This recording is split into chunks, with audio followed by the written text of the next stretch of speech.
today let us complete this chapter 7 of business laws, that is the Negotiable Instrument Act 1881. So chapter overview we have already taken, so let us move further. Introduction. The law relating to negotiable instrument is the law of the commercial world, which was enacted to facilitate the activities in trade and commerce, making provision for giving sanctity to the instruments of credit which could be deemed to be convertible into money and easily passable from one person to another. In the absence of such instruments, the trade and commerce activities were likely to be adversely affected, as it was not practicable for the trading community to carry with it the bulk of the currency in force. The source of Indian law is relating to such instrument is admitted by the English common law. The main objective of the act is to legalize the system by which instruments contemplated by it could pass from hand to hand by negotiation like any other goods. Okay. The law in India relating to negotiable instrument is contained in the Negotiable Instruments Act 1881. This is an act to define and amend the law relating to promissory notes, bill of exchange and checks. The act applies to the whole of India, but nothing herein contained affects the Reserve Bank of India Act 1934, Section 21, which provides the bank to have the right to transact government business in India, or affects any local usage relating to any instrument in any Oriental language, provided that such usages may be excluded by any words in the body of the instrument which indicate an intention that the legal relation of the parties thereto shall be governed by this act, and that it shall come into force on the first day of March 1882. The provision of this act are also applicable to hundis unless there is a local usage of the contrary. Other native instruments like treasury bill, bearer debentures, railway receipts, delivery orders, bill of lading, etc. are also considered as negotiable instruments either by mercantile custom or other enactments. Recent developments. The Act was amended several times. Following are the significant amendments made in the Negotiable Instruments Act 1881. The Negotiable Instruments Amendment and Miscellaneous Provision Act 2002, the Negotiable Instruments Amendment Act 2015, and the Negotiable Instruments Amendment Act 2018. Meaning of negotiable instruments. By the way, do you remember what is the amendment which was made in 2015 once again? Okay, it was the Companies Amendment Act 2015, if you remember, by which the common seal became optional by omitting the words "and a common seal" from section 9 of the Companies Act 2013. Okay, if you remember. Meaning of negotiable instrument. Negotiable instruments is an instrument. The word instrument means a document which is freely transferable by customs of trade from one person to another by mere delivery or by endorsement and delivery. The property in such an endorsement passes to a bona fide transferee for value. The Act does not define the term negotiable instrument. However, Section 13 of the Act provides for only 3 kinds of negotiable instruments, namely bill of exchange, promissory note, and checks payable either to order or bearer. If you know, Section 4, 5 and 6 are there. PBC, promissory note 4, bill of exchange 5 and check is 6. Now, it is to be noted that hundis, treasury bill, bearer, debentures, railway receipts, delivery orders, bill of lading, etc. are also considered as negotiable instrument either by mercantile, custom or usage. So, I hope that it's clear. A negotiable instrument is payable to order when it is expressed to be so payable. It is expressed to be payable to a specific person or does not contain words prohibiting its transfer. That is, it is transferable by endorsement and delivery. A negotiable instrument is payable to bearer when it is expressed to be so payable, that is example pay bearer. इस तरीके से लिखा गया. When it is expressed to be payable, लिखा हुआ है bearer को दो. When the only or the last endorsement मतलब signing of the instrument on the instrument is an instrument in blank, that is the person who possesses it can be demand payment. For example, a check made payable to specified person and that check is endorsed by signing on the back of the check of by that specified person. ठीक है, वो sign करेगा, पीछे endorse करते समय अपना sign देगा. Essential characteristics हम लोगों ने पढ़ा है यहाँ पर WSF HT PDS. Okay, if you remember over here WSF HT PDS. Okay, so it is necessarily in writing, it should be signed, it should be freely transferable from one person to another. Then holder's title is free from defects. Okay, and then again transferable any number of times. Every negotiable instrument must contain an unconditional promise or order to pay. The pay money, the promise or order to pay must consist of money only. Okay, so it is after T, it is promise to pay money only. Okay, it is promise to pay money only, and then we have must be delivered and sum must be certain. Okay, so it must be delivered and sum must be certain and it should be delivered. So WSF HTPDS, WSF HTPDS, and I hope that all the characteristics are covered over here. Now characteristic इस तरीके से भी लिख दिया गया, written होना चाहिए, signed होना चाहिए, transferable होना चाहिए, title free from defects, it can be transferred number of times, any number of times, okay, infinite number of times, until maturity. maturity कैसे, या तो डिलीवरी से या तो lapse of time. Lapse of time यानी कि मतलब मेच्योरिटी डेट कंप्लीट हो गया या तो आपको डिस्चार्ज कंप्लीट, देख लेना, ओके, आएगा वो टॉपिक. अनकंडीशनल प्रॉमिस और order to pay, certainty of sum payable, time of payment and the pay and delivered. तो ये सब चीज़ सर्टेन होना चाहिए. और ये मेच्योरिटी का मैं आपको बता देती हूँ कि सेटिस्फैक्शन होता है या तो डिलीवरी या तो इंडोर्समेंट एंड डिलीवरी से. Payment till maturity by mere delivery और by endorsement delivery to a bona fide purchaser. उसके बाद है प्रॉमिसरी नोट का meaning. So according to the section 4 of the negotiable instrument act 1881, a promissory note is an instrument, of course, in writing, of course, not being a banknote or a currency note, containing an unconditional undertaking signed by the maker or to pay a certain sum of money only to or to the order of a certain person or to the bearer of the instrument, only to or to the order of a certain person or to the bearer of the instrument. Okay, only to or to the order of a certain person or to the bearer of the instrument. So section 4, a promissory note is an instrument in writing, not being a banknote or currency note, containing an unconditional undertaking signed by the maker to pay a certain sum of money only to or to the order of a certain person or to the bearer of the instrument. Here is the specimen of promissory note. यहाँ पर सबसे पहले हम लोग लिख देते हैं left side में अमाउंट 10,000 रुपीज़, लखनऊ जहाँ पे आप भेज रहे हो, जहाँ से आप भेज रहे हो, अप्रैल 10, 2022 जब आप बना रहे हो, 3 months आफ्टर डेट. अच्छा, ये जो डेट लिखा है इसके 3 महीने बाद आई प्रॉमिस टू पे श्री रमेश, पे का नाम जो रिसीव करेगा, और टू हिज ऑर्डर या फिर जो जिसको देंगे वो, the sum of rupees 10,000 for value received, stamp SD Ram to Shri Ramesh, B20 green park Mumbai, maker का साइन. ठीक है, जो मेकर बनाएगा. ये तो जहाँ भेज रहे हो उसका एड्रेस, ये मेकर जहाँ पे भेज रहा है उसका, नहीं, ये जहाँ भेज रहे हो श्री रमेश को आप भेज रहे हो, देख लो श्री रमेश पे ही है हमारा, तो उसका एड्रेस, ये आप अपना एड्रेस लिख रहे हो. Parties to promissory note, maker payee, दो ही रहता है, मेकर और पे.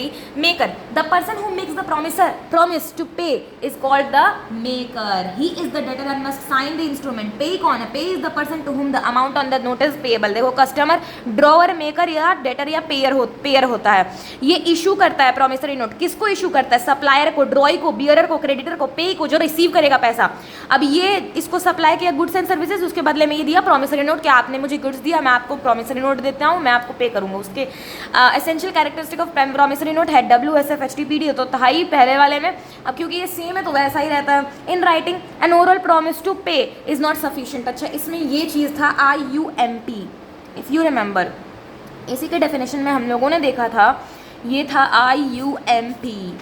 ओके, यहाँ पर है promissory note. Yes, it is an instrument है, अनकंडीशनल अंडरटेकिंग है. ओके, एम क्या है? सर्टन सम ऑफ मनी है, मनी ही है क्योंकि order of a certain person और the bearer of the instrument आप पे करते हो, पे, IUMP. ओके, एसेंशियल कैरेक्टरिस्टिक देख लो. In writing an oral promise to pay is not sufficient, there must be an express promise to pay. Express promise होना चाहिए payment करने का. Mere acknowledgement of debt is insufficient. Example, I acknowledge myself to be indebted to be ₹1,000 to be paid on demand for value received. आपका ये valid promissory note नहीं है. As the promise is to pay is valid promissory note. अच्छा, valid promissory note है. As the promise to pay is definite है रुपया. ठीक है, रुपया लिखा हुआ है.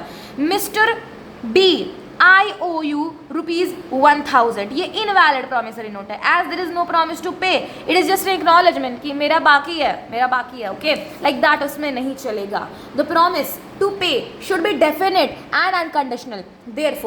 Therefore what? Therefore instruments payable on promise, on performance or non-performance of a particular act or on the happening or non-happening of an event are not promissory notes. However, the promise to pay may be subject to a condition which according to the ordinary experience of mankind is bound to happen. ऐसा होना ही था. Like example 3, I promise to pay B 500 rupees 7 days after my marriage with C. The promissory note is invalid as marriage with C may or may not happen. कहीं लिखा हुआ तो नहीं है कि होगा ही. Okay, I promise to pay B 500 rupees on D's death, जो कि होना ही है, तो ये वैलिड है. The death of D is certain and promise is unconditional, thus the promissory note is valid. हाँ, हो सकता है टाइम लगे, हो सकता है 60 साल लगे, 50 साल लगे, 10 हो सकता है एक दिन में लगे, लेकिन ये सर्टेन है. Okay, I promise to pay B rupees 500 on D's death provided D leaves me enough to pay that sum. यही invalid promissory note है, क्योंकि ये डिपेंडेंट हो गया, कंडीशन लग गया on D's leaving behind the money which is not certain. अब वो छोड़ेगा नहीं छोड़ेगा हमको क्या पता. A promissory note must be signed by the maker. तो जो बनाएगा उसको साइन करना चाहिए. Otherwise it is incomplete and ineffective. If you remember inchoate instrument हम लोग पढ़े थे, जो इनकम्प्लीट रहता है, जो कि साइन तो होना चाहिए ना, अमाउंट भले रह सकता है. Promise to pay money only, आप सिर्फ मनी ही दे सकते हो, बार्टर सिस्टम नहीं चलेगा. I promise to pay B 500 and to deliver him my black horse on 1st January next. It is not a valid promissory note as to the promisor needs to deliver its black horse which is not money. Barter नहीं चलेगा. एक ऐसा concept था जिसमें half money half barter चल सकता था. If you remember tell me in the comments. Okay, promise to pay a certain sum. I promise to pay B rupees 500 and all other sums which shall be due to him. ये कोई भी invalid नहीं हुआ, क्योंकि promissory note invalid है, क्योंकि amount payable certain नहीं है. But sometimes the language of promissory note is such that the amount payable can be easily ascertained. In such cases the promissory note will be valid. तब होगा कैसे? I promise to pay B 500 rupees along with the simple interest at the rate 12% per annum. तो ये निकाला जा सकता है as a man of ordinary prudence, आप निकाल सकते हो. The maker and pay must be certain, definite and not different person. And different person, दोनों अलग अलग होने चाहिए. Promissory note cannot be made payable to the bearer. Section 31 of the RBI Act 1934. देखो, only the Reserve Bank or the Central Bank Government can make or issue promissory note payable to bearer, क्योंकि वो currency note हो जाता है. समझ गए? Stamping क्या है? A promissory note must be properly stamped in accordance with the provision of the Indian Stamp Act, and the such stamp must be duly cancelled by the maker's signature of initials on such stamp or otherwise. Stamp Act कौन सा है? 1899. अब देखो, ये सारे characteristic हमने पढ़े. ये सारे कैरेक्टरिस्टिक का भी बना हुआ है जो कि सेम है, वेड SMCCDB. ओके, इसका बना हुआ है वेड ओके, इट वाज वेड SMCCDB. तो हालांकि सारे के सारे इंस्ट्रूमेंट तो सब सेम ही रहता है, बट इट इज़ जस्ट कि we are making it. Bill of exchange. A bill of exchange is an instrument in writing containing an unconditional order signed by the maker directing a certain person to pay a certain sum of money only to or to the order of a certain person or to the bearer of the instrument. अच्छा, अब देखो bill of exchange में क्या था? क्या था? IOMD था. तो इंस्ट्रूमेंट तो है ही ये. ओके, अनकंडीशनल ऑर्डर रहता है, साइंड बाय द मेकर होता है, directing a certain person to pay certain sum of money only to the order of the certain. क्या है? Directing. Okay, directing. Okay, specimen है बिल ऑफ एक्सचेंज का यहाँ पे मिस्टर ए जो बना रहा है. Drawer 48 MP Nagar Bhopal MP April 10, 2022. Amount लिखा नीचे. प्रॉमिसरी नोट में क्या था? कहाँ? ऊपर था, यहाँ नीचे 4 months आफ्टर डेट. यहाँ देखो, यहाँ पर देखो, यहाँ पे सिर्फ एड्रेस था, यहाँ पे अमाउंट है, यहाँ पे एक्नॉलेजमेंट नहीं है, लिख दिया गया है, यहाँ पे स्टैम्प है, SD है, राम लिखा हुआ है, टू किसको भेज रहे हो वहाँ पे देखो, और मेकर का साइन रहेगा नीचे में. अब देखो, ये उसी तरह से मेकर, मतलब देखो यहाँ ड्रॉवर का नाम दे दिया जो बना रहा है, उसका एड्रेस लिखा April 10, 2022, अमाउंट लिख दिया 4 months आफ्टर डेट. जो डेट लिखा हो ना उसके 4 महीने बाद पे to mister B pay a sum of ₹10,000 for a value received to mister C, जो कि ड्रॉई है जो देंगे पैसा. 576 area colony Bhopal MP. Signature रहेगा मिस्टर ए जो बना रहे हैं. Parties to the bill of exchange. Drawer. अच्छा देखो, इसमें क्या हुआ ना, इसमें 3 लोग हैं. 3 लोग कैसे? मिस्टर ए बना रहा है, मिस्टर बी रिसीव करेगा, मिस्टर सी देगा, तो 3 लोग बना रहे हैं. मिस्टर बी जो है वो फाइनली उनको मिलेगा पैसा. ये है सिस्टम. इसीलिए पार्टीज इसमें 3 है, ड्रॉवर, ड्रॉई और पेई. ये हो सकता है कि जो ड्रॉवर है और ड्रॉई है ड्रॉवर और जो पेई है दोनों सेम हो सकता है, ड्रॉवर और पेई. ठीक है, तो now it is certain drawer और पेई may be the same person. Drawer The maker of the bill of exchange, drawee, the person directed by the drawer to pay a certain sum of money is called drawee. He is the person on whom the bill is drawn, on whom, जिस पर draw किया गया है. On acceptance of the bill he is called N acceptor and is liable for the payment of the bill. जो amount लिखा हुआ है bill में आपको पे करना होगा. His liability is primary and unconditional. कोई भी तरीके का कंडीशन नहीं लग सकता है. आपका जो लाइबिलिटी है वो एकदम प्राइमरी और अनकंडीशनल है.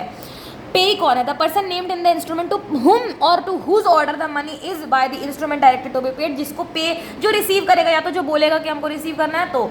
ओके, एसेंशियल कैरेक्टरिस्टिक्स क्या है बिल ऑफ एक्सचेंज के? यहाँ पर भी बिल ऑफ एक्सचेंज का लिखा हुआ है, कॉपी में देखो. Okay, bill of exchange it must be in writing. Writing में होना चाहिए, राइटिंग में होना चाहिए. Must contain an express order to pay. The order must be definite and unconditional. The drawer must sign the instrument. तो हमने यहाँ पर भी देख लिया WEDS. ओके, उसके बाद है ड्रॉवर, ड्रॉई, पे मस्ट बी सर्टेन. सब कुछ सर्टेन होना चाहिए. All these three parties may not necessarily be different persons. One can play the role of two but there must be two distinct persons in any case.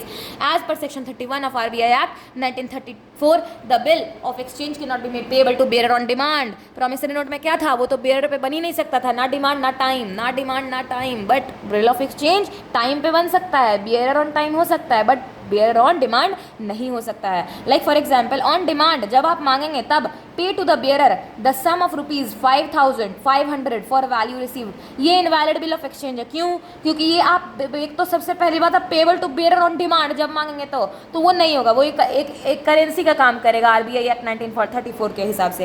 However a bill of exchange payable on demand in which name of the pay is mentioned is valid. हाँ, अगर demand जो है देखो payable on demand valid है कब?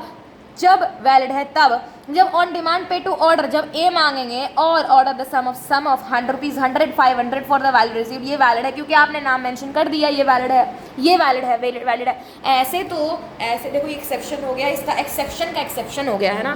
तो देखो ऐसे तो क्या है?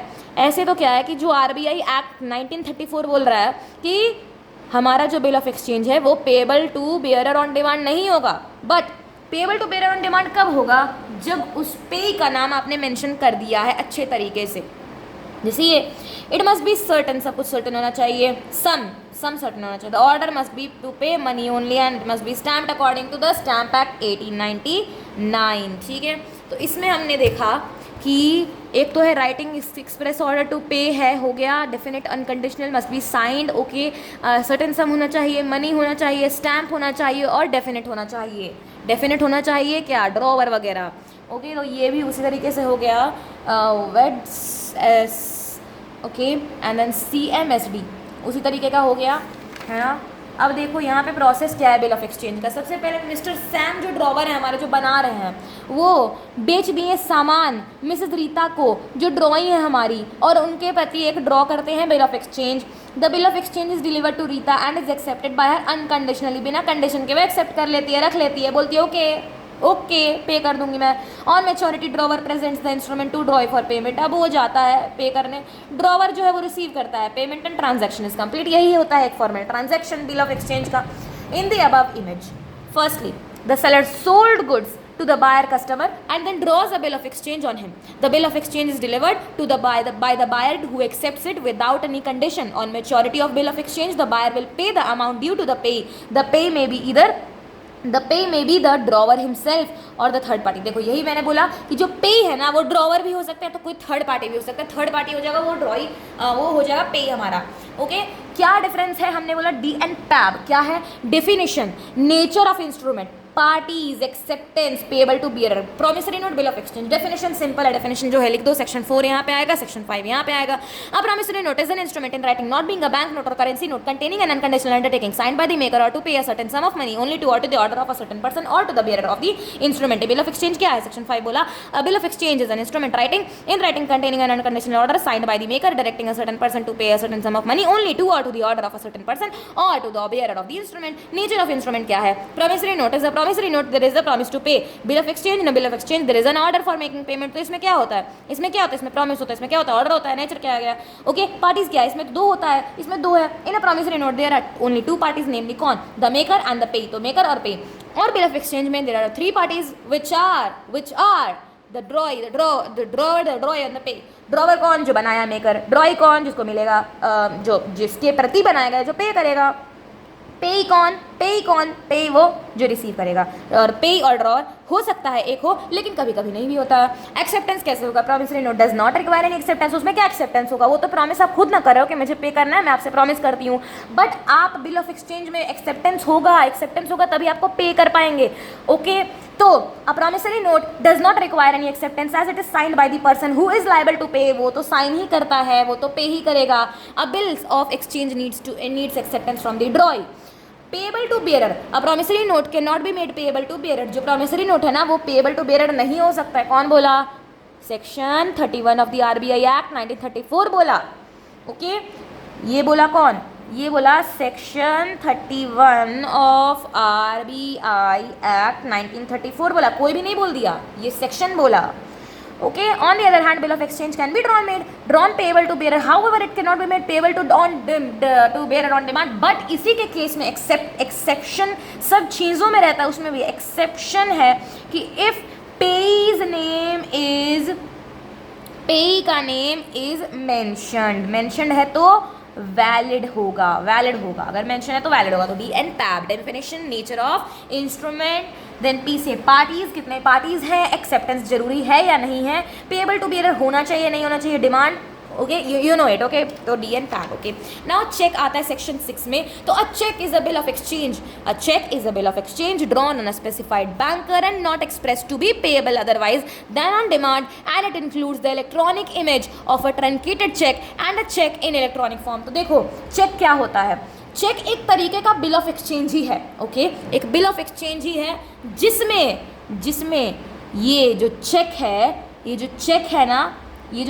है ना एक तरीके का बिल ऑफ एक्सचेंज है, जिसमें जो ड्रॉई होता है ना वो हमेशा द बैंकर होता है और ये हमेशा पेएबल ऑन डिमांड होता है। अब देखो, चेक है एक bill of exchange drawn on specified banker, payable on demand हमेशा रहेगा पेएबल ऑन डिमांड। ड्रॉई हमेशा बैंकर रहेगा, बैंकर रहेगा। अब देखो, once again we will be seeing it और आप लोगों को समझ में आ जाएगा। A cheque is a bill of exchange drawn on a specified banker and not express to be payable otherwise than on demand and it includes the electronic image of a truncated cheque and a cheque in the electronic form. Payable on demand means अच्छा truncated cheque और electronic image. इसका मतलब क्या है? हमने book में पढ़ा। यहाँ पर देखो। ओके, तो देखो, चेक इसमें स्पेसिफाइड बैंकर, इलेक्ट्रॉनिक इमेज रहता है ट्रंकेटेड चेक का। ओके, ट्रंकेटेड चेक का एक इलेक्ट्रॉनिक इमेज रहता है और चेक रहता है इलेक्ट्रॉनिक फॉर्म में।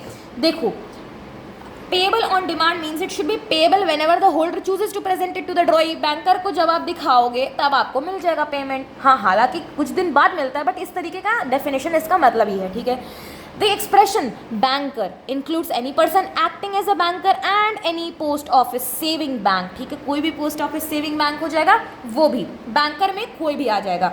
कोई भी person acting as a banker and any post office saving bank. Section 3.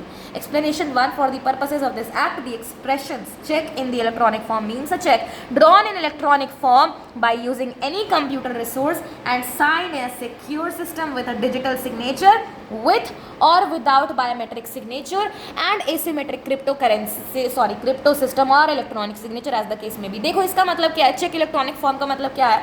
एक चेक जो कि इलेक्ट्रॉनिकली निकाला गया है कोई कंप्यूटर रिसोर्स को यूज करके और साइन किया गया है in a secure system with a digital signature with या विदाउट बायोमेट्रिक सिग्नेचर। देखो, बायोमेट्रिक सिग्नेचर क्या होता है ना, आपके डिटेल्स वगैरह। ओके, आधार में आपका बायोमेट्रिक लगता है ना। Okay, and asymmetric crypto system as electronic signature as the case में भी, जैसा आपको बोला गया वैसा। Note, for the purposes of this section, the expression asymmetric crypto system, computer resource, digital signature, electronic form and electronic signature shall have the same meanings respectively assigned to them in the Information Technology Act 2000. Okay, तो ये जो इसमें लिखा हुआ है वो उसी का मतलब रहेगा जो आपके IT Act 2000 में डिफाइंड है। अब a truncated cheque means a cheque which is truncated, जो ट्रंकेट किया हुआ है। Okay, during a clearing cycle, जिसको खत्म कर दी, उस तरीके का कुछ है।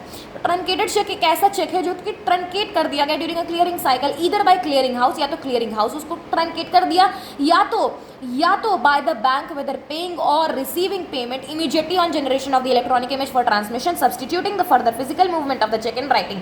ये होता है truncated cheque. Explanation 1. For the purposes of this section, the expression clearing house means the clearing house managed by the RBI of a clearing house recognized as further as such by the RBI. Explanation 3 है. For the purposes of this section, the expression asymmetric crypto system, computer resource of digital signature, electronic form and electronic signature shall have the same meaning respectively assigned to them in the Information Technology Act 2000. और ये कहीं ना कहीं इसके same हो गया ना, same ही तो है, सही तो सेम चीज़ तो लिखा हुआ. Okay, A combined reading of section 5 and 6. Section 5 क्या था, section 6 क्या था? Section 5 था bill of exchange, section 6 क्या था? Check. Tells us that a bill of exchange is a negotiable instrument in writing containing an instruction to the third party to pay a certain stated sum of the money as a designated future date or on demand जब आपसे मांगा गया. Whereas the check is also a bill of exchange but it is drawn on a banker and payable on demand. तो हमेशा draw banker रहेगा, हमेशा ये payable on demand रहेगा. स्पेसिमेन देख लो, डेट यहाँ पे लिखता है. आपने चेक ओरिजिनल देखा होगा और ये इसी तरीके का चेक होता है. ओके, डेट यहाँ पे लिखना है, डेट जिस दिन बना, मेकर जिस दिन बनाया. ओके, पे कौन करेगा, जो बना रहा है. ओके, डैश लिखा हुआ रहता है अपने आप, चेक में ये सब लिखा रहता है, उसमें आपको बस अमाउंट फिल रखना है. अ सम ऑफ, अब रुपीज़ में लिख दो, अकाउंट नंबर लिख दो. ABC बैंक, जो भी बैंक है, पंजाब नेशनल बैंक है, कोटक बैंक है, ICICI बैंक है, जो भी है बैंक का नाम लिख दो. ABC bank 622 Vijaynagar Indore MP, जिसको भेज रहे हो उसके जो बैंक का एड्रेस है वो लिख दो. और यहाँ पे अपना ये अकाउंट नंबर लिख देना. अकाउंट नंबर है या फिर क्या है पता नहीं, ये नंबर आपके पासबुक में रहता होगा, पासबुक का नंबर है शायद. ओके, पार्टीज़ क्या होती हैं चेक की? पार्टीज़ देखो, इसमें हालांकि 3 होती हैं क्योंकि बिल ऑफ एक्सचेंज में 3 पार्टी है तो इसमें भी 3 रहेगी. बट ड्रॉई के केस में अगर बैंकर अवेलेबल नहीं है तो एक और होता है 4 drawee in case of need, सिर्फ और सिर्फ इसके लिए. अब देखो, drawer, the person who draws a cheque that is makes the cheque debtor, his liability is primary and conditional. Drawee, the specific bank on whom cheque is drawn, he makes the payment of the cheque. In case of cheque drawn is, drawee is always banker. Drawee in case of need, even in the bill of exchange or in any endorsement thereon, the name of any person is given in addition to the drawee to be resorted into in the case of needs of such person is called a drawee in case of need. यानी कि drawee in case of need का मतलब है कि when in a bill or in any endorsement thereon the name of any person is given in addition, आपको addition में मिल गया to the drawee to be resorted in case of need. अगर need पड़ गया, जरूरत पड़ गया तो उस person को कहेंगे drawee in case of need.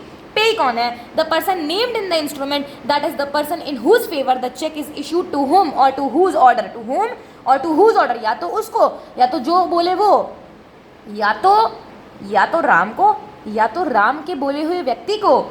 पे order to pay the money is or by the instrument directed to be paid is called the pay. The pay may be the drawer himself or the third party. या तो drawer होगा या तो कोई और रहेगा तो pay वो रहेगा. Check देखो, person who is the maker drawee, person who is directed to pay drawee. Check के केस में always the bank. Person in whose favor the issued pay, customer. ठीक है. अब देखो यहाँ पे essential characteristic of check है. According to the definition of check under section 6, a check is a species of bill of exchange. Thus, it should fulfill all the essential characteristic of bill of exchange. And 2 things are most specific. Must be drawn on a specified banker. It must be payable on demand. और यही जो 2 characteristic हैं, SP, ये जो SP, यही जो 2 characteristic है, these 2 additional features distinguish a check from bill. Thus all checks are bills of exchange whereas all bills are not checks. तो यही जो 2 चीज़ है जो कि तो it is made drawn, must be drawn on a specified banker and it must be payable on demand. Must be drawn on a specified banker, it must be payable on demand. Must be drawn on a specified banker, must be payable on demand. यही तो जो characteristic है, यही तो check को bill of exchange से differ करते हैं, नहीं तो दोनों तो सेम ही है ना. सेक्शन 6 पर बताइए species of bill of exchange. Okay, classification of negotiable instrument. Bearer instrument, order instrument, section 13. Bearer instrument. It is an instrument where the name of the pay is blank. Name of the pay is blank, or where the name of the pay is specified with the words or bearer, or where the last endorsement is blank. Such instrument can be negotiated by the mere delivery. Note रहता है. Okay, पैसा जो note आप लोग देखते हैं ना, 100 का, 200 का, 500 का, 1000 का तो चलो बंद हो गया, 2000 में बंद हो गया, चलो कोई बात नहीं. तो चलो ये जो आप नोट देखते हैं ना, ये रहता है बियरर इंस्ट्रूमेंट रहता है, यानी कि रोड पर गिरा हुआ रहता है. तो आप क्या बोलते हो, जो उठा लिया उसका वो, ठीक है. इसी को कहते हैं बाय मेयर डिलीवरी हो गया, मतलब वो अब आपका, ठीक है. तो ये एक तरीके का नोट ही हो गया. लेकिन यही बोला गया है कि जो हमारा प्रॉमिसरी नोट रहता है वो बेयरर नहीं रहता है, पेएबल ऑन बेयरर नहीं रहता है. लेकिन हमारा जो चेक है so sorry, bill of exchange जो है हमारा, जो बिल ऑफ एक्सचेंज है वो पेएबल ऑन बेयरर रहता है बट ऑन डिमांड नहीं रहता है। टाइम पे रह सकता है, बेयरर ऑन टाइम होता है बट बेयरर ऑन डिमांड नहीं होता है। बेयरर ऑन डिमांड हो सकता है, उसका एक्सेप्शन है अगर पे का नाम सर्टेन है तो, ठीक है। अब देखो order instrument, it is an instrument which is payable to a person or payable to a person or his order or payable to order of a person or where the last endorsement is in full, such instrument can be negotiated by endorsement and delivery। bearer instrument होता है, name of payee blank है, name of payee और specified words omitting bearer है, last endorsement blank है, negotiated by mere delivery है। order instrument payable to a person है, payable to a person or his order है, payable to the order of a person है, last endorsement full है, negotiated by endorsement and delivery। inland instrument, foreign instrument section 11 and 12। inland instrument a promissory note, bill of exchange or check drawn or made in India and made payable in or drawn upon a person resident in India shall be deemed to be inland instrument। देखो inland instrument ऐसा instrument होता है जो कोई भी promissory note, bill of exchange या फिर check जो या तो drawn और मेड इन इंडिया, या तो निकाला गया है उसको इंडिया में, या तो बनाया गया है इंडिया में और उसको पे किया जा रहा है या तो किसी रेसिडेंट इन इंडिया को, देखो मेड पेएबल इन और ड्रॉन अपॉन अ पर्सन, या तो वो इंडिया में भेजा जा रहा है या तो वो इंडियन रेसिडेंट को दिया जा रहा है, तब वो इनलैंड इंस्ट्रूमेंट है। बट अगर ऐसा नहीं है तो वो क्या हुआ, वो फॉरेन इंस्ट्रूमेंट हुआ। बहुत बढ़िया। इसमें एग्जाम्पल है 11, a promissory note made in Kolkata and payable in Mumbai, बिल्कुल इनलैंड इंस्ट्रूमेंट है। A bill drawn in Varanasi on a person resident in Jodhpur, देखो वो रेसिडेंट है जोधपुर का लेकिन वो स्टेटेड है to be payable on Singapore, resident है ना इंडियन, बस है ये इनलैंड इंस्ट्रूमेंट है। A, a resident of Agra drew, that is made a bill of exchange in Agra on B, a merchant of New York and B accepted the bill of exchange as payable in Delhi, देखो वो दिल्ली में लिया, ये है inland instrument, inland bill of exchange। In this case the bill of exchange was drawn in India, also payable in India। तो पहला condition तो must है, पहला कंडीशन है हमारा CC कंपल्सरी कंडीशन। दूसरा कंडीशन है हमारा SC मतलब secondary condition, okay. Compulsory condition है हमारा वो तो बनाया गया हो इंडिया में, और दूसरा जो कंडीशन है वो सेकेंडरी कंडीशन में जिसमें हमारे पास दो ऑप्शन आते हैं, या तो वो रेसिडेंट ऑफ इंडिया को दिया जा रहा है या तो वो रेसिडेंट ऑफ इंडिया को दिया जा रहा है या तो वो इंडिया में दिया जा रहा है, चाहे इंडिया में दिया जा रहा है चाहे वो फॉरेन ही इंसान क्यों ना हो, ठीक है। A resident of Mumbai drew a bill of exchange in Mumbai, पहला condition compulsory condition fulfil. A merchant of Mathura B accepted the bill of exchange as payable in London, London में किया लेकिन वो कहाँ का मर्चेंट है, वो तो इंडिया का मर्चेंट है। It is an inland instrument, bill of exchange in this case bill of exchange was drawn in India on a person resident in India, it is immaterial that the amount is payable in London, okay. An inland instrument remains inland even if it has been endorsed to a foreign country. अब यही जो inland instrument है वो घूम फिर करके जाता है सिंगापुर, है ना, न्यूजीलैंड, ये सब जगह जा रहा है, फिर भी वो इनलैंड इंस्ट्रूमेंट रहेगा। If the bills of exchange mentioned in above two examples are endorsed in France, अगर फ्रांस में बनाया गया, फ्रांस में दिया गया, उसके बाद अगर ये जो देखो बी जो मर्चेंट है ना मथुरा का, ये बाद में किसी और को दिया, फ्रांस में दिया, तो भी वो रिमेन रहेगा inland in bill. Place where instrument is drawn and made payable, promissory note, bill of exchange, check drawn made in India, residence of a person on whom instrument is drawn payable in India or drawn upon a person resident in India. Nature क्या है, inland instrument, यही है, ये हमारा है compulsory condition, ये हमारा है सेकेंडरी कंडीशन। सेकेंडरी कंडीशन में दो ऑप्शन मिलता है, दोनों में से कोई एक भी रहेगा तो चलेगा, दोनों में से दोनों रहेगा तो नहीं चलेगा, अगर दोनों नहीं रहेगा तो फॉरेन इंस्ट्रूमेंट हो जाएगा। A foreign instrument is one which is not an inland instrument, बिल्कुल वैसे ही जैसे ही हमारा पढ़ा गया था हमने इक्विटी शेयर का और प्रेफरेंस शेयर कैपिटल का। हमने क्या बोला, इक्विटी शेयर कैपिटल का क्या बोला था, जो प्रेफरेंस शेयर कैपिटल नहीं है ना, इसी तरह का था डेफिनेशन। उसी तरह का foreign instrument, a foreign instrument is one which is not an inland instrument, in words it can institute. तो देखो ये तो जो कंडीशन है कंपल्सरी कंडीशन है, अगर कंपल्सरी कंडीशन ही उलटफेर हो गया, कंपल्सरी कंडीशन ही बोल दिया कि where promissory note bill of exchange और cheque made drawn outside India, बाहर बना दिया गया, तो अब इससे तो खैर कोई फर्क ही नहीं पड़ता क्योंकि कंपलसरी है।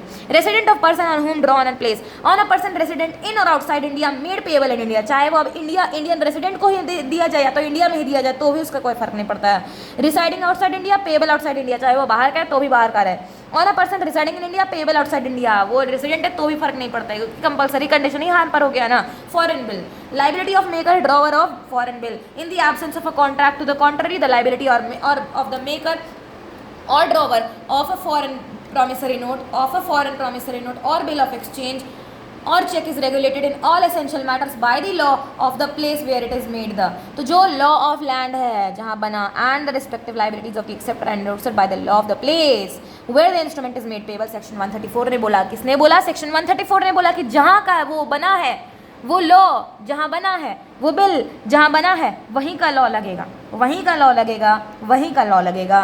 इंडोर्सर, law of place where the instrument is made payable, section 134. Example 12, a bill of exchange is drawn by A in Berkeley. आपने बर्कली में बना दिया, कंपलसरी कंडीशन यहाँ पर हो गया. अब आप कुछ भी कर लीजिए, फॉरेन इंस्ट्रूमेंट रहेगा. where the rate of exchange is 15% and accepted by B, payable in Washington, where the rate of exchange is 6%, the bill endorsed in India and is dishonored. चलो डिसऑनर हो गया. An action on the bill is brought against B in India. He is liable to pay interest at the rate 6% only. उसको सिर्फ 6% ही देना पड़ेगा. क्योंकि last कौन सा था? 6% था. But if A is charge, अगर ए को चार्ज किया गया, जो कि है ये ए बर्कली में है, तब वो ड्रॉवर अगर रहेगा as drawer, he is liable to pay the interest 15%. अब देखो इनलैंड इंस्ट्रूमेंट क्या है? When bill of exchange, promissory note, cheque, drawn, made in India, made payable in India, upon made person in India. ये अगर ये है तो inland instrument है. अगर नहीं when bill of exchange, promissory note, check is not drawn in India, made in India, made payable in India, तब तो वो फॉरेन इंस्ट्रूमेंट है. इनकोहेट एंड एम्बिगुअस इंस्ट्रूमेंट, इनकोहेट इंस्ट्रूमेंट है और एम्बिगुअस इंस्ट्रूमेंट है. तो इनकोहेट इंस्ट्रूमेंट है और एम्बिगुअस इंस्ट्रूमेंट है, जो कि हमने पढ़ा. एम्बिगुअस इंस्ट्रूमेंट हमारा सेक्शन 17 में आता है और इनकोहेट इंस्ट्रूमेंट हमारा आता है सेक्शन 20 में. ठीक है, ओके नाइस. तो inchoate instrument, it means an instrument that is incomplete. Inchoate का मतलब ही होता है incomplete in certain respect. The drawer, maker, acceptor, indorser or negotiable instrument may sign and deliver the instrument to another person in his capacity, leaving the instrument either wholly blank or having written on it the word incomplete. Such an instrument is called an inchoate instrument and this gives a power to the holder to make it complete by writing any amount either within its limit specified therein or within the limit specified with the stamps affixed on it. The principle of this rule is an incoherent instrument is based on the principle of estoppel. Principle of estoppel. Partner by holding out, if you remember, principle by estoppel. तो liability on drawing incoherent instrument. The person signing and delivering the incoherent instrument is liable both to the holder and holder in due course. तो वो दोनों के लिए liable है, holder और holder in due course के लिए. However, there is a difference between in the respective rights. तो देखो, the holder of such instrument cannot recover the amount in excess of the amount intended to be paid. जो intention था ना signer का, maker का, आपको उतना ही amount मिलेगा. किसको? अरे होल्डर को. होल्डर इन ड्यू कोर्स को, होल्डर इन ड्यू कोर्स जो गुड फेथ में लिया, उसको नहीं पता है कि उसका इंटेंशन क्या था, गुड फेथ में लिया, तो can however recover any amount on such instrument provided it is covered by the stamp affixed on the instrument. Stamp के अंदर तक का ही ना वैल्यू लोगे. स्टैम्प ही आपका 20,000 बोल रहा है तो आप ले लो 25,000, नहीं चलेगा, 20,000 तक का ही लो. इंटेंशन भले ही 15,000 का रहे, साइनर का, स्टैम्प आपका 20,000 का लिखा हुआ है, तो आप 20,000 तक ले सकते हो. होल्डर इन ड्यू कोर्स के बारे में बताया, होल्डर के लिए नहीं, होल्डर सिर्फ इंटेंडेड अमाउंट तक ही लेगा. सेक्शन 20 ने बोला, किसने बोला? 20 ने. Where one person signs and delivers to another a paper stamp in accordance with the law relating to negotiable instruments then in force in India and either wholly blank or having written thereon an incomplete negotiable instrument, he thereby gives prima facie authority to the holder thereof to make or complete as the case may be upon it is negotiable instrument for any amount specified therein and not exceeding the amount covered by the stamp. The person so signing shall be liable upon such instrument in the capacity in which he signed the same to any holder in due course for such amount, provided that no person other than a holder in due course shall recover from the person delivering the instrument anything in excess of the amount intended him to be paid thereunder. Example 13. A person signed a blank acceptance on the bill of exchange and kept it in his drawer. The bill was stolen by X. चुरा लिया इसने, तो वो holder बना नहीं, holder in due course बना नहीं, और he filled it up for 20,000 and negotiated it to an innocent person. एक भोले भाले इंसान को दे दिया. It was held that the signer to the blank acceptance was not liable to the holder in due course. अब ये जो भोला भाला इंसान है ना, ये होल्डर इन ड्यू कोर्स है, तो because he never delivered the instrument intending it to be used as a negotiable instrument. Further, as a condition of liability, the signer as a maker drawer, indorser or acceptor must deliver the instrument to another in the absence of delivery. Delivery तो हुआ ही नहीं, indorsement हुआ क्या. The signer is not liable, वो liable नहीं है. Furthermore the papers signed and delivered must be stamped in accordance with the law prevented the time of signing and the delivering, otherwise the signer is not stopped from showing that the instrument was filled without his authority. Ambiguous instrument section 17 ने बोला, क्या बोला, reads as when and where an instrument may be constructed either as a promissory note or a bill of exchange, the holder may at his election treat it as either and the instrument shall be thenceforward treated accordingly. यानी कि पता ही नहीं चल रहा है कि वो promissory note है कि बिल ऑफ एक्सचेंज है, तो आप पहली बार जो सोच रहे हो कि वो क्या है, तो आपको वही हमेशा समझना है. Thus, an instrument which is vague and cannot be clearly identified either as a bill of exchange or promissory note is an ambiguous instrument. In other words, such an instrument may be constructed either as a promissory note or a bill of exchange. Section 17 provides that the holder may at his discretion treat as either. The instrument shall thereafter be treated accordingly. आपने promissory note सोचा, अब आप promissory note ही समझोगे. अगर आपने bill of exchange समझा, आप bill of exchange ही समझोगे. Okay. Thus, after exercising his option, the holder cannot change that. It is the other kind of instrument. Negotiation. This is transfer of negotiable instrument. One of the essential characteristic of negotiable instrument is that it is freely transferable from one person to another. The rights of a negotiable instrument can be transferred from one person to another by negotiation. बात करने के बाद, according to section 14 of the Negotiable Instrument Act, NIA, when a negotiable instrument is transferred to any person with a view to constitute the person holder thereof, the instrument is deemed to have been negotiated. Thus, there is a transfer of ownership of the instrument. Negotiable instrument may be negotiated either by delivery when these are payable to bearer or by endorsement and delivery when these are payable to order. आप लोगों को पता है bearer order क्या है. Mode of negotiation देखो, mode of negotiation है in case where promissory note, bill of exchange और check payable to bearer है, बेयरर है, बाय डिलीवरी होगा, एक्चुअली या कंस्ट्रक्टिव होगा. मैंने बोला कंस्ट्रक्टिव में ही सिंबॉलिक डाल दिया है नेगोशिएबल इंस्ट्रूमेंट में, बट सोगा में अलग है, 3 है, you know it. In case where promissory note, bill of exchange और cheque payable to order, order है तो इंडोर्समेंट डिलीवरी दोनों लगेगा. A promissory note, bill of exchange और cheque payable to bearer is negotiated by the delivery thereof. A promissory note, bill of exchange और cheque payable to bearer is negotiable by the holder by endorsement and delivery thereof. Example 14 देखा हमने. X drew a cheque for ₹550,000 payable to Y and delivered it to him. Y endorsed the check in favor of Z but kept it in his table drawer. Subsequently, उसने delivery नहीं किया, Y died, वो तो मर गया, and check was found by Z in Y's table drawer. In that case, Z does not become the holder of the check as negotiation was not complete by delivery of the check. हमें क्या चाहिए, दोनों चीज़, delivery और endorsement. बिना delivery के आपका नहीं होता है. ओके, हमने पढ़ा है अभी क्लासिफिकेशंस ऑफ नेगोशिएबल इंस्ट्रूमेंट में, जिसमें हमने बोला bearer instrument, order instrument, inland instrument, foreign instrument, okay, and inchoate instrument, ambiguous instrument. तो BOIFIA, ठीक है, ये हमने बोला classification of instrument, negotiable instrument. लेकिन अगर हमसे पूछा जाएगा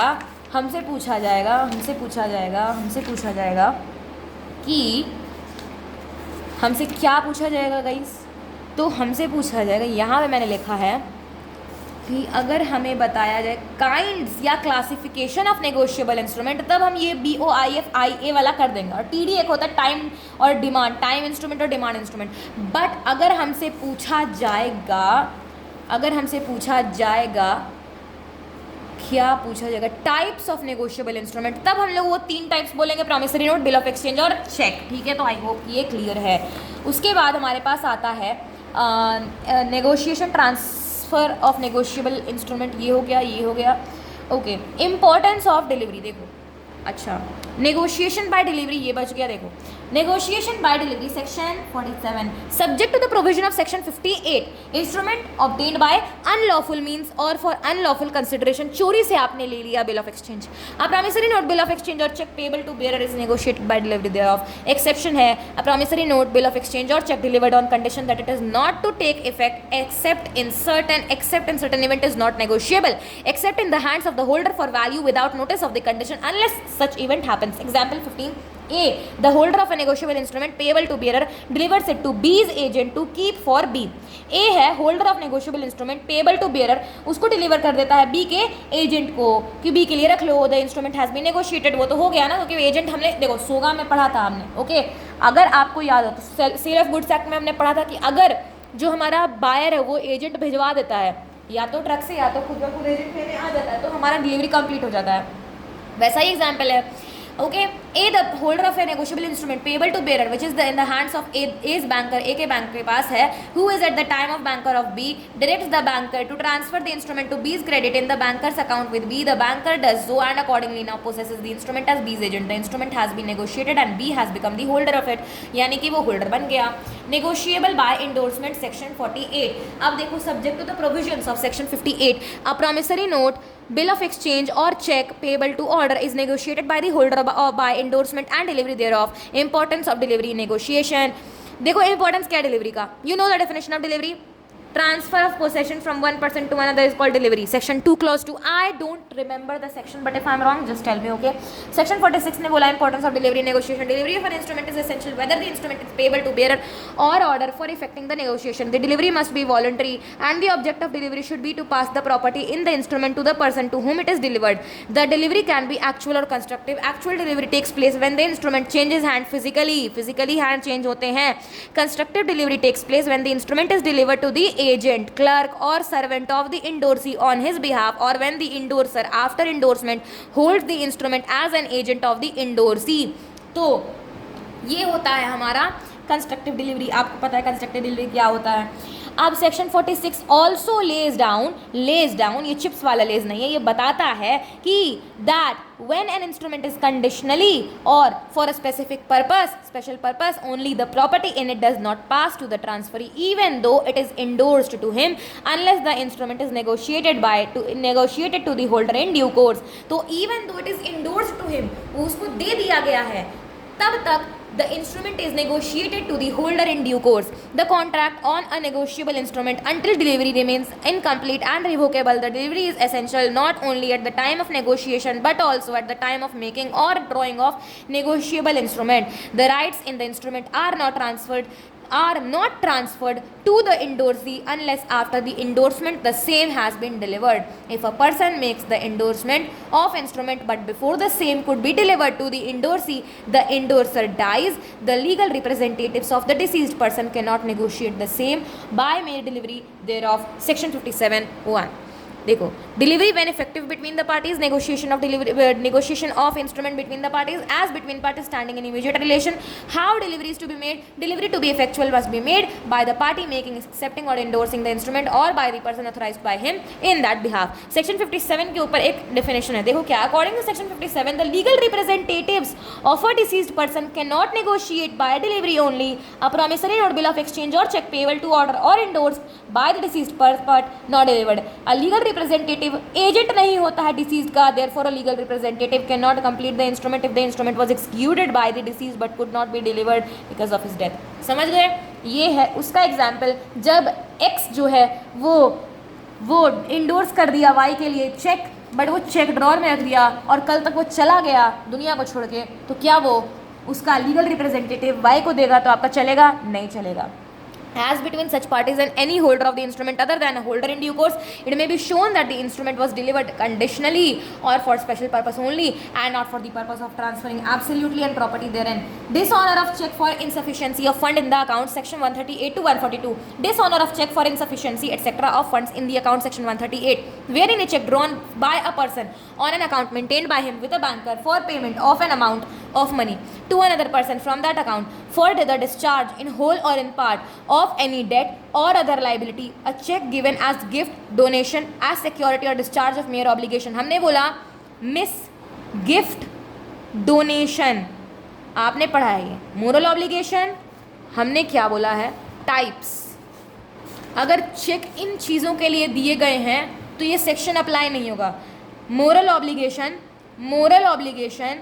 ओके, मोरल ऑब्लिगेशन इलीगल काम के लिए, इलीगल कंसिडरेशन, सिक्योरिटी दिया गया डिस्चार्ज करने के लिए, या फिर गिफ्ट दिया या फिर डोनेशन दिया, इन चीज़ों के लिए अगर आपका डिसऑनर हुआ तो ये सेक्शन अप्लाई नहीं होगा. कौन सा सेक्शन? सेक्शन 138. और ऐसा बोला सेक्शन नहीं, खुद मैंने नहीं बोला, सेक्शन ने बोला. Is returned by the bank unpaid either because of amount of money standing on the credit of that account is insufficient to honor the check or it exceeds the amount arranged to be paid by the from that account by an agreement made with the bank. such person shall be deemed to have committed an offense, जो कि criminal offense है guys, and shall be punished with imprisonment for a term which may extend to 2 years, 2 साल तक जा सकता है, or with fine which may extend to twice the amount of the check, तो वो तो twice the amount of the check से भी वो जा सकता है, चेक का दुगना अमाउंट भी जा सकता है, या फिर दोनों।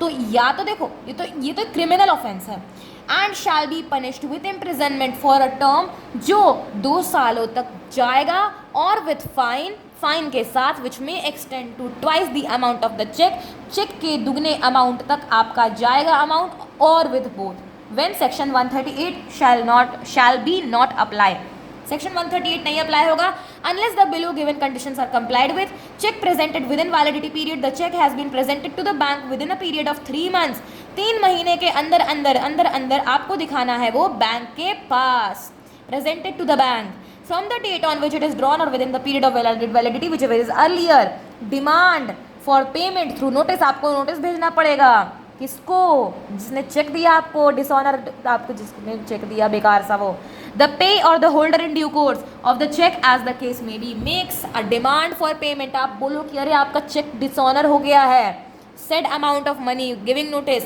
राइटिंग में दो, ड्रॉवर को दो चेक के 30 दिनों के अंदर of the receipt of information by him from the bank regarding the return of the cheque as unpaid, और अगर फेलियर हो जाए, ड्रॉवर अब आपको पे नहीं कर रहा है, डिसऑनर के बाद भी बोला अच्छा चलो कोई बात नहीं बाद में करते करते 15 दिन बीत गए, the drawer of such check fails to make the payment of the said amount of money to the payee, or as the case may be the holder in due course of the check within 15 days of the receipt of the said notice. Explanation: for the purpose of this section, debt or other liability means a legally enforceable debt or other liability. आपने नहीं बोला गया तो हम लोग ऐसा deemed, it is deemed, presumed ऐसा माना जाता है कि वो आपको डेट रिकवरी, डेट डिस्चार्ज करने के लिए मिला था। ये मिस गिफ्ट डोनेशन वाला जो आपका एक्सेप्शन है वो नहीं लगेगा, आपको स्पेसिफिकली बताना पड़ेगा। रेब्यूटेबल ये क्या है? रेब्यूटेबल प्रिजम्पशन है, आप चैलेंज कर सकते हो कोर्ट में कि नहीं ये गिफ्ट देना था, ठीक है। Failure of drawer to make, ठीक है, explanation for the purpose date और अनदर नहीं गई, therefore we may conclude that complaint can be filed after 45 days of dishonour of the cheque, जो कि 30 दिन ऑफ नोटिस पीरियड, 15 दिन of receipt of said notice, 3 महीने का तो टाइम उसी के पास है, उसको प्रेजेंट करना है बैंक में, वो तो नॉर्मल सबको मिलता है ये time. Example 16, X issued a post-dated check to Y on account of discharge of his liability. Further, X instructed the bank to stop payment. Stop payment तो criminal offense है due to unavailability of the adequate amount in his account. Here in the instance section 138 of the Act is attracted as when a check is dishonored on account of stop payment instruction sent by the drawer to his banker in respect of post-dated check, irrespective of insufficiency of funds in the account. A post-dated check is deemed to have been drawn on the date it appears, and the 3 month period for the purposes of section 138 will be counted from the date. So X will be liable for dishonor of the check. Once a check is issued by the drawer, a presumption under section 139 must follow. Penalty लगेगा according to section 138 of the Act. The dishonor of check is criminal offense होता है, is punishable with imprisonment up to 2 years or fine up to twice the amount of the check or both. Presumption in favor of holder 139, presumption in favor of holder when a check is dishonored, हम लोग ऐसा presume करते हैं, ऐसा मानते हैं कि वो डेट को डिस्चार्ज करने के लिए आपको मिला है चेक। अगर ऐसा नहीं है, अगर आपको मिला है मोरल ऑब्लिगेशन के लिए, अगर आपको इलीगल काम करने के लिए मिला है, अगर आपको सिक्योरिटी के लिए मिला है किसी डिपॉजिट का, अगर आपको गिफ्ट में मिला, अगर आपको डोनेशन में मिला, तो आप उसको प्रूव कीजिए कोर्ट में, क्योंकि एक रेब्यूटेबल प्रिजम्पशन है, आप चैलेंज कर सकते हैं कोर्ट में। सेक्शन 139 बोला when a cheque is dishonoured it shall be presumed unless the contrary is provided, जब तक दूसरा चीज ना बोला जाए, that the holder of the cheque is received the cheque of the nature referred to in section 138 for discharge in whole or in part of any debt or other liability. यही मैंने बोला। Presumption prescribed here is a rebuttable presumption as to the provisions clearly provides that the person issuing the cheque is at liberty to prove that the contrary. अगर ऐसा नहीं है तो बोलो कि ये मिस गिफ्ट डोनेशन के लिए है। The effect of this presumption is to place the evidential burden on the accused, जिस पर ब्लेम लगा है वही ऐसे करेगा, वही बोलेगा, वही प्रूव करेगा, वही जा करके कोर्ट को बोलेगा कि ऐसा नहीं है। Defence which may not be allowed in prosecution under section 138, section 140 बोला सेक्शन 138 के अनुसार आपका डिसऑनर ऑफ चेक पे आपका जो है डिसऑनर ऑफ चेक के आपका जो है आप पे लगेगा जुर्माना, आपको लगेगा इम्प्रिजनमेंट। तो अब बोल रहा है वो कि अरे मैं तो मान ही नहीं सकता हूँ कि मेरा, देखो हमको समझ ही नहीं आ रहा है कि मेरा जो चेक है वो डिसऑनर कैसे होगा, मान ही नहीं सकते, ऐसा काम नहीं चलेगा। माइनर कर सकता है, हमने पढ़ा था माइनर का characteristic VRBP NGSI APJ SST, if you remember, उसमें था कि minor can always plead minority. Minor जो है रो रो करके बोल सकता है कि वो माइनर था, उसको नहीं पता था, वो तो बच्चा था।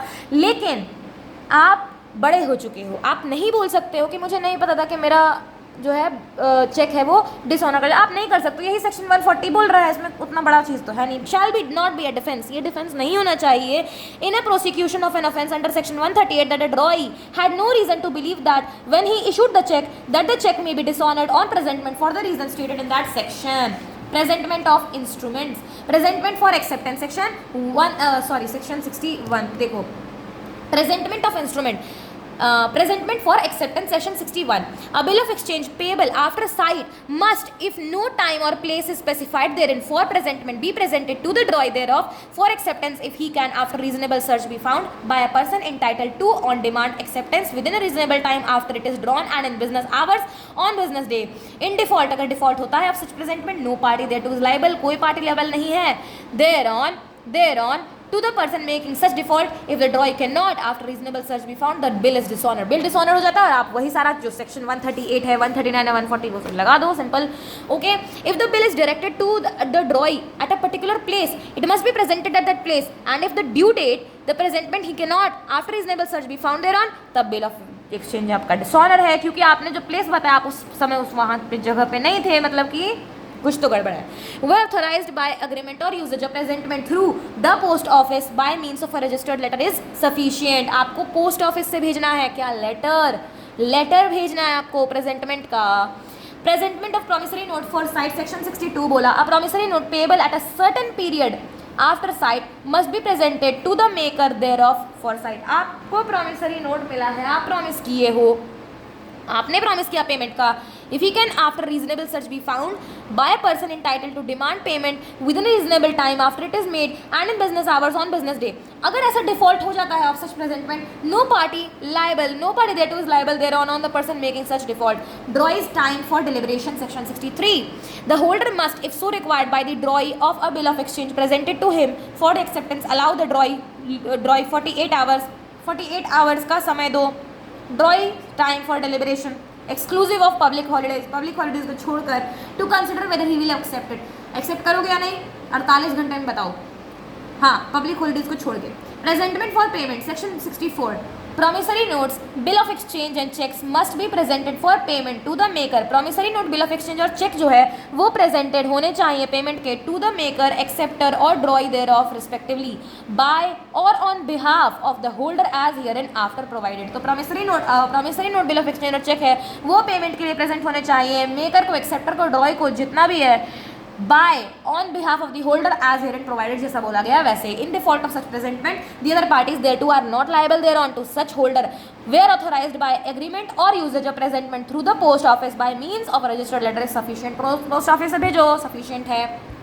ओके, नाउ एक्सेप्शन है हमारे पास, where promissory note is payable on demand. Promissory note अगर डिमांड पर पेएबल है and is not payable at a specified place, no presentment is necessary in order. क्योंकि आपने बोला कि जब आपको जरूरत पड़ेगा आप जाओगे, आप ले लोगे उससे, आपका मन डिमांड पर है, जब मन करे ले लो। Notwithstanding anything contained in section 6 where an electronic image of a truncated check is presented for payment, the drawee bank is entitled to demand any further information regarding the truncated check from the bank holding the truncated check in case any reasonable suspicion about the genuineness of the apparent tenor of the instrument, and if the suspicion is that of any fraud, forgery, tampering, destruction of the instrument, it is entitled to further demand of the presentment of truncated check itself for verification. ये सब चीज़ें होती हैं आपकी। Okay, provided that if the truncated checks are demanded by the drawee bank shall be retained by the it if the payment is made accordingly. अब है hours of presentment है जो कि हमारा है section 65. तो presentment for payment must be made during the usual business hours and if at the bankers within business banking hours. तो अगर बैंक का है तो बैंकिंग जो आवर रहता है वो लंच टाइम के में मत चले जाना, ठीक है। Presentment for payment of instrument payable after date और साइट सेक्शन 66 बोला, promissory note, bill of exchange made payable at specified period after date और sight thereof must be presented for time payment at maturity, जब maturity का period आपका आएगा तब। Presentment for payment of promissory note payable on by instalment section 67. A promissory note payable by instalments must be presented for payment on the third day after the date fixed for payment of such each installment and non-payment of such presentment has the same effect as non-payment of the note as maturity. वही आप लगाओगे section 138, 139 और 140.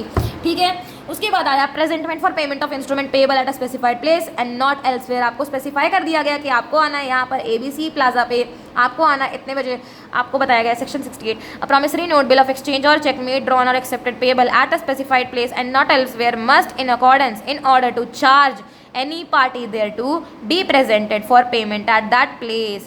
Instrument payable at specified place, section 69. A promissory note or bill of exchange made, drawn or accepted payable at a specified place must in order to charge the maker or drawer thereof be presented for payment at that place. Presentment where no exclusive place specified, section 70.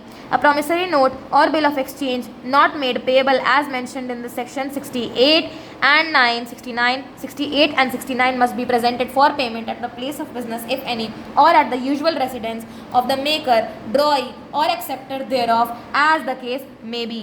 Presentment जब कोई भी exclusive place specified नहीं है तो it must be presented for payment at the place of business any, usual residence, maker, जैसे भी. Presentment when maker etcetera has no known place of business और residence, कोई तरीके का जगह नहीं है, section 71. If the maker, drawee और acceptor of a negotiable instrument has no known place of business और फिक्स्ड रेसिडेंस नहीं है and no place specified in the instrument for payment for acceptance of the payment और such presentment may be made to him in person whenever he can be found. जहाँ पर जिंदा दिख जाए वहाँ पे जो जाओ बोलो आपने मुझे पैसा देना था दीजिए. अब आपको बोलेगा अरे कौन हो तुम, मैं नहीं जानता, तो अब आप उसको स्यू कर सकते हो, आप उसको डिसऑनर के लिए. Presentment of check to charge drawer, section 72. Subject to the provision of section 84, a check must in order to charge the drawer be presented at the bank upon which it is drawn. जिस bank के लिए, जिस bank में drawn हुआ, जिस bank में draw किया गया उस बैंक में ले जाओ presentment के लिए. Before the relation between the drawer and his banker has been altered to the prejudice of the drawer. Presentment of check to charge any other person, section 73. A check must in order to charge any person except the drawer be presented within a reasonable time after delivery thereof by such person. Presentment of instrument payable on demand, section 74. Subject to the provision of section 31, a negotiable instrument payable on demand must be presented for payment within a reasonable time after it is received by the holder. Presentment by or to the agent is for representative of deceased or assignee of insolvent, section 75. Presentment for acceptance or payment by may be made to the duly authorized agent or to the drawee, maker or acceptor as the case may be, or where the drawee, maker or acceptor has died, or to his legal representative, or where he has been declared as insolvent to his assignee. Excuse for delay in presentment for acceptance or payment, section 75A. Delay in presentment for acceptance or payment is excused. Delay presentment पे for acceptance और payment excuse किया जाता है if the delay is caused by circumstances beyond the control of the holder. For example covid आ गया and not imputable to his default, उसका कोई default, उसका कोई मिसकंडक्ट और नेग्लिजेंस के कारण नहीं हुआ है, नेचुरल सर्कमस्टांसेस के कारण हुआ है जो कि सबके साथ हो रहा है जैसे Covid. When the cause of the delay ceases, अगर कॉज खत्म हो गया to operate presentment made must be made within reasonable time. अब आप रीजनेबल टाइम में प्रेजेंटमेंट कर दो, सिंपल. When the presentment unnecessary, presentment कब हमें नेसेसरी हो जाए, 76 बोला no presentment for payment is necessary, कोई भी प्रेजेंटमेंट नेसेसरी नहीं है.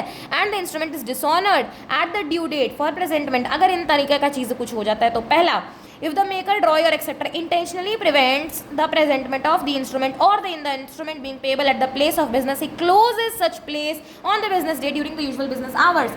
Or if the instrument being payable at some other specified place and neither he nor any person authorized to be attends it attends at such place during the usual business hours. Or if the instrument not being payable to any specified place, he cannot after due search be found, वो मिल ही नहीं रहा है कहीं पर भी, तब ये आपके तरीके से बोला जा रहा है कि प्रेजेंटमेंट नेसेसरी नहीं है, आप बिना नेसेसरी किए, बिना प्रेजेंटमेंट किए उसको डिसऑनर करो, डिसऑनर मानो.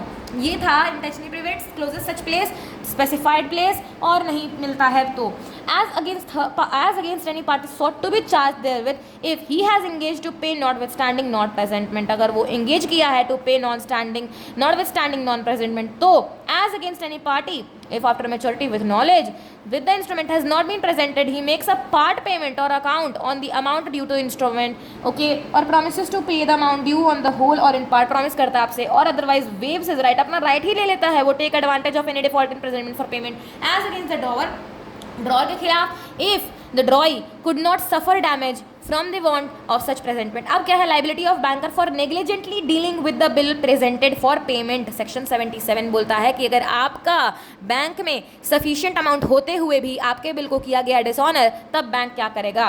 When a bill of exchange accepted payable at a specified bank has been duly presented there for payment and dishonoured, if the banker so negligently or improperly keeps, deals with or delivers back such bill as to cause loss to the holder। कैसा loss, क्षति, कैसा क्षति, उसके मान सम्मान का क्षति। He must compensate the holder for such loss. ऐसा हमने पढ़ा है इंडियन कॉन्ट्रैक्ट एक्ट में, नॉमिनल डैमेज, नाम मात्र डैमेज, ठीक है, या फिर विंडिक्टिव और एग्जेम्पलरी डैमेज में हमने पढ़ा है। ओके, विंडिक्टिव और एग्जेम्पलरी डैमेज में जब आपके कैरेक्टर पर आए, लांछन लगे तब। Rules for compensation section 107। तो the compensation payable in case of dishonour of promissory note, bill of exchange of और cheque by any party liable to the holder और any endorsee shall be determined by the following rules. The holder is entitled, हमने बोला इसमें, हमने बोला हमें कुछ कुछ चीज़ें चाहिए। हमें क्या क्या चीज़ें चाहिए, हमें चाहिए सबसे पहला तो हमें चाहिए NPP, ओके, उसके बाद हमें चाहिए due amount, okay, due amount, ठीक है, ड्यू अमाउंट चाहिए, NPP चाहिए। उसके बाद हमें चाहिए इंटरेस्ट चाहिए, हमें इंटरेस्ट चाहिए और करंट एक्सचेंज रेट चाहिए। तो DNPPIC ये सब चीज़ें हमें चाहिए। कैसे, the holder is entitled to the amount due upon the instrument together with the expenses properly incurred in NPP, noting, presenting and protesting, ठीक है। आपको नहीं पता है क्या होता है तो पीछे क्लास में मैंने बताया, नोटिंग क्या होता है, प्रेजेंटिंग क्या होता है, प्रोटेस्टिंग क्या होता है। When the person charged resides at a place different from that at which the instrument was payable, the holder is entitled to receive such instrument as a current rate of exchange between the two places।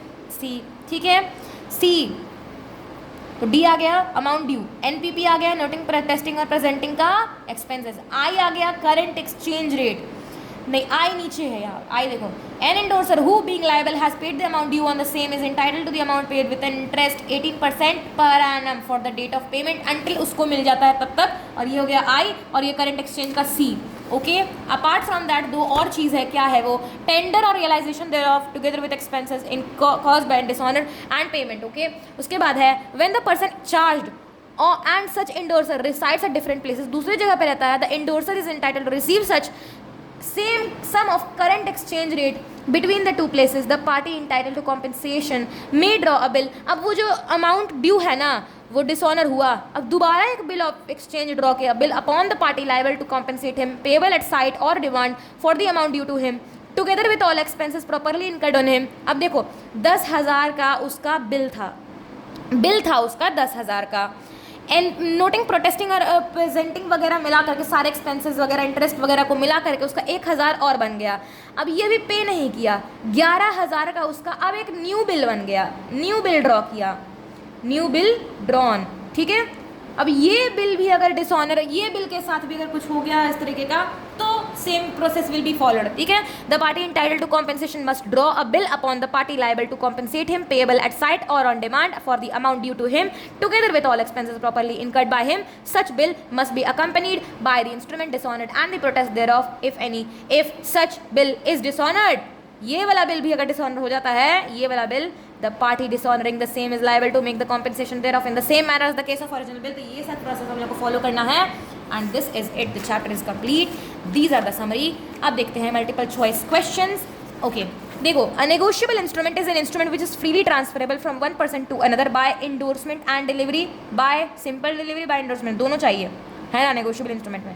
an instrument which is vague है, cannot be clearly identified कि वो bill of exchange है या promissory note है, तो हम लोग क्या बोलते हैं कि वो एम्बिगुअस इंस्ट्रूमेंट, और एम्बिगुअस इंस्ट्रूमेंट का सेक्शन कौन सा था, 17 था आई गेस कि 17 था, देखते हैं 17, बिल्कुल सही, सेक्शन 17 था। ओके, और हमारा इनकोहेट इंस्ट्रूमेंट, तो इनकोहेट इंस्ट्रूमेंट हमारा क्या था, इनकम्प्लीट था। ओके, इनकम्प्लीट था, उसका सेक्शन 20 था, ठीक है। और बियरर और ऑर्डर का तो सेक्शन 13 था। इनलैंड का हमारा था, फॉरेन का तो सेक्शन 12 था, फॉरेन का सेक्शन 12 था, फॉरेन का। इनलैंड था सेक्शन 11। ओके, इनलैंड सेक्शन 11 है, सेक्शन 12 हमारा फॉरेन, ऑर्डर और बियरर हमारा 13 है, ये भी 13 है, ठीक है। As per NIA, Negotiable Instrument Act 1881, negotiable instrument means promissory note, bill of exchange, checks सारे। promissory note section 4, bill of exchange 5, ये है 6। how many parties in bill of exchange, 3 होते हैं। In which of the following event not defined in negotiable instrument act provision of the act are applicable? Hundis, treasury bills, bearer debentures, सारे में. Which is not the essential characteristic of bill of exchange? Must be in writing, बिल्कुल होना चाहिए. Must contain an express promise to pay. Promise रहता है क्या bill of exchange में? नहीं तो. Instrument must be signed, must be stamped. हमें लगता है प्रॉमिस तो ये प्रॉमिसरी नोट में ना रहता है एज पर सेक्शन 4. देखेंगे. Which of following is not an inland.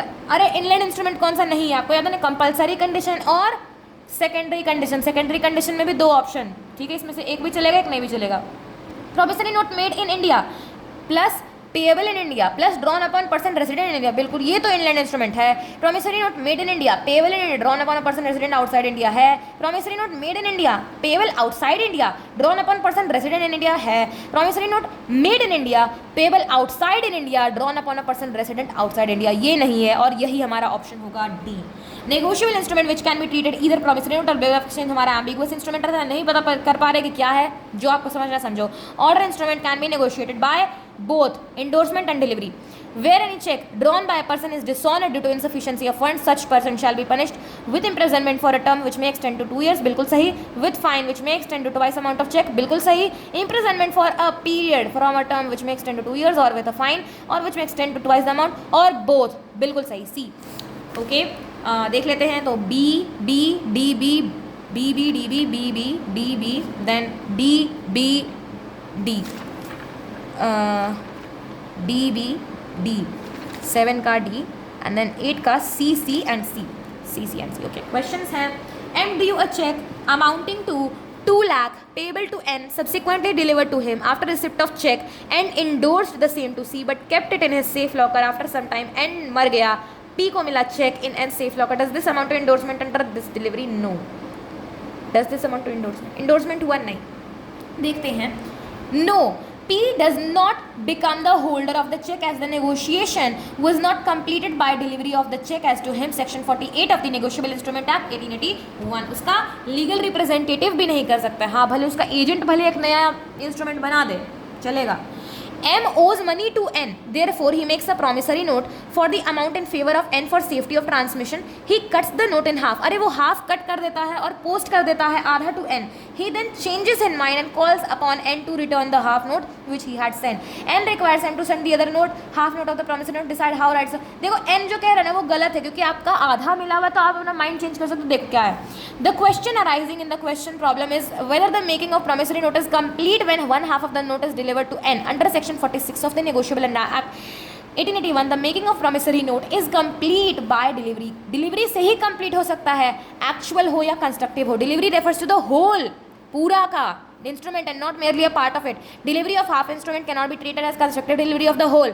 So the claim of N to have the other half of promissory note sent to him is not maintainable. M is justified in demanding the return of the first half sent by him. He can change his mind and refuse to send the other half of promissory note. Third है, Bholenath drew a check in favor of Surinder. After having issued the check, Bholenath requested Surinder not to present the check for payment और stop payment का request दे दिया आपने bank को in respect of check issued to Surinder. Decide under the provision of Negotiable Instrument Act whether the said acts of Bholenath constitute offence. बिल्कुल offence. अरे ये तो criminal offence हो गया, क्रिमिनल ऑफेंस हो गया ना.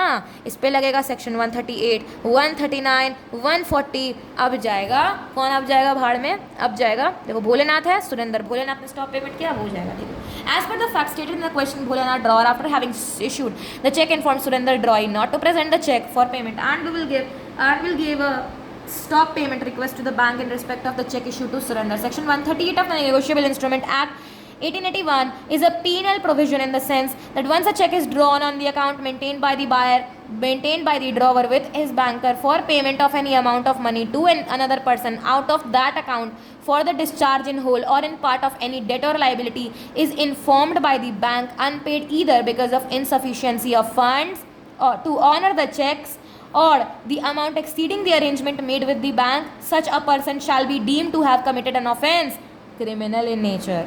Once a check is issued by the bank drawer Once a check is issued by the drawer, a presumption under Section 139 of the Negotiable Instrument Act 1881 follows, and merely because the drawer issues a notice thereafter to the drawee or to the bank for stoppage of payment, जिसको हम कहते हैं stop payment, it will not preclude an action under Section 138. Also, Section 140 of the Negotiable Instrument Act 1881 specifies absolute liability of the drawer of the check of commission of an offence under Section 138 of the Act. Section 140 states that it is not a defence in prosecution for an offence under Section 138 that the drawer had no reason to believe that what he issued the check, that the check may be dishonoured on presentment for the reasons stated in that section. Accordingly, the act of Bholenath, that is the request of stop payment, constitutes an offence criminal in nature under the provision of Negotiable Instrument Act 1881. और हमने बोला Section 139 which was not needed. तो आपका मन है करना है करो, नहीं करना है मत करो. Section 139 exception claim is gift donation repeatable offence के लिए है.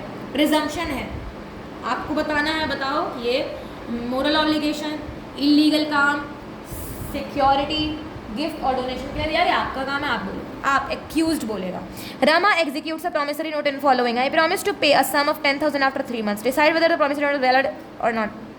The promissory note is unconditional promise in writing. In the above question, the amount is certain, but the date and name of pay is missing. तो ये missing है, thus making it a bearer instrument. ये तो bearer instrument बन गया. As per Reserve Bank of India Act 1934, a promissory note cannot be made payable to bearer. Section 31 ने बोला नहीं हो सकता, बियरर को नहीं हो सकता promissory note payable whether on demand और after certain days. Hence instrument is illegal हो गया ना instrument as per RBI act 1934 and can not be legally enforced.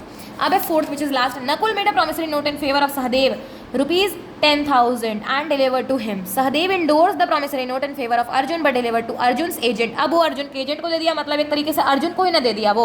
Subsequently Arjun's agent died. अरे चलो अर्जुन का एजेंट डाइड हो गया, लेकिन अर्जुन के एजेंट के पास पहुंच गया था, डिलीवरी हो गया, बात खत्म, डिलीवरी हो गया, इंडोर्स हो गया.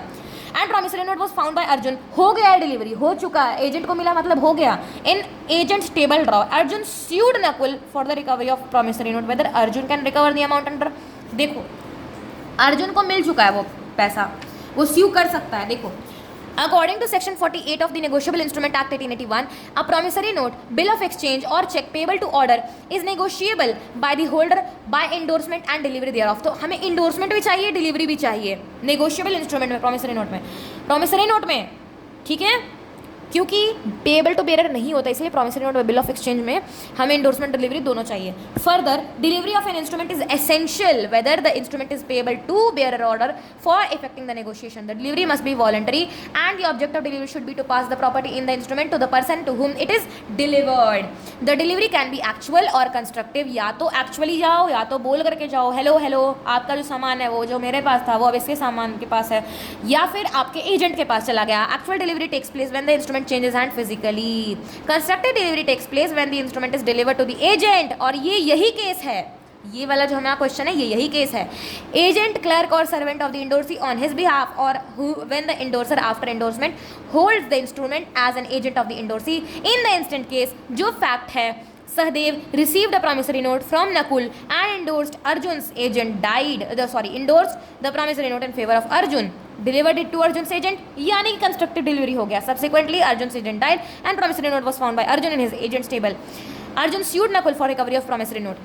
An order in negotiable instrument can be transferred by endorsement and delivery. As delivery to Arjun's agent is sufficient delivery of promissory note to Arjun, therefore Arjun is eligible to claim the payment of promissory note. स्यू कर सकता है उसको amount के लिए, क्योंकि ये हो गया हमारा constructive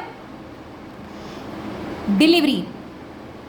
and this was the chapter of negotiable instrument act 1881. और आगे में कुछ सिंपल स्पेसिमेंट्स एंड अग्रीमेंट्स दिए हुए हैं which is very important to read. और ये हमारा चैप्टर और बुक पूरा कंप्लीट हो जाता है. And after that let us see the simple questions or not simple like PYQs, some of the questions. यहाँ पे हमारा बोला गया कैरेक्टरिस्टिक्स बताने के लिए, कैरेक्टरिस्टिक्स और उसको डिफाइन करने के नेगोशिएबल इंस्ट्रूमेंट को.